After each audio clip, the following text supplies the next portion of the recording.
Please subscribe. ನಾನು ಪ್ರಾಣಿಗಳ ವೈಶಿಷ್ಟ್ಯತೆ ಬಗ್ಗೆ ಕವನ ಬರೆದಿದ್ದೀನಿ, ಓದ್ತೀನಿ.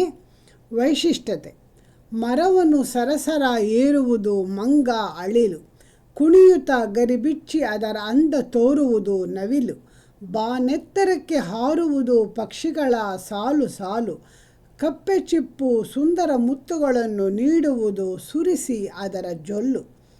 ಪ್ರತಿ ಜೀವಿಯಲ್ಲೂ ಒಂದೊಂದು ವೈಶಿಷ್ಟ್ಯತೆಯನ್ನು ಕಂಡು ಬೆರಗಾದೆ. ಅದ್ಭುತ ಪ್ರಕೃತಿಯು ಪರಬ್ರಹ್ಮನ ವರವಾಗಿದೆ. ಇದನ್ನು ಕಂಡು ಮನವು ಆನಂದದಿಂದ ನಲಿದಾಡಿದೆ. ನನ್ನಿಂದ ಉಪಯೋಗವು ಏನೆಂದು ಅರಿಯದಾಗಿದೆ.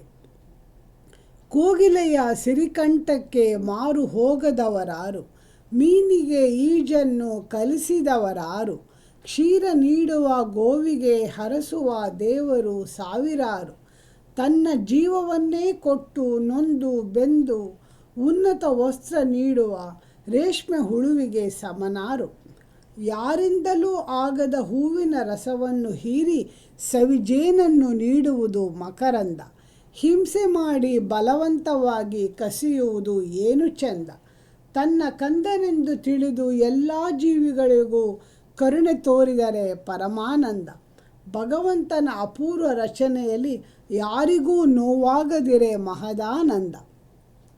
ಹಾಲಿನಿಂದ ನೀರನ್ನು ಬೇರ್ಪಡಿಸಿ ಕೇವಲ ಹಾಲನ್ನೇ ಸವಿಯುವ ಅಸಾಧ್ಯವನ್ನು ಸಾಧ್ಯ ಮಾಡುವ ಹಂಸ, ಶಾಖ ಕೊಟ್ಟು ತನ್ನ ಮೊಟ್ಟೆಯನ್ನು ಮರಿಮಾಡುವ ಕೋಳಿ ಮತ್ತು ಪಕ್ಷಿ, ಬದುಕಿದರೂ ಗತಿಸಿದರೂ ಉಪಯೋಗಕ್ಕೆ ಬರುವ ಆನೆ, ಗಂಟಲಲ್ಲಿ ತಿನಿಸನ್ನು ಶೇಖರಿಸಿ ಬೇಕಾದಾಗ ತಿನ್ನುವ ವಾನರ.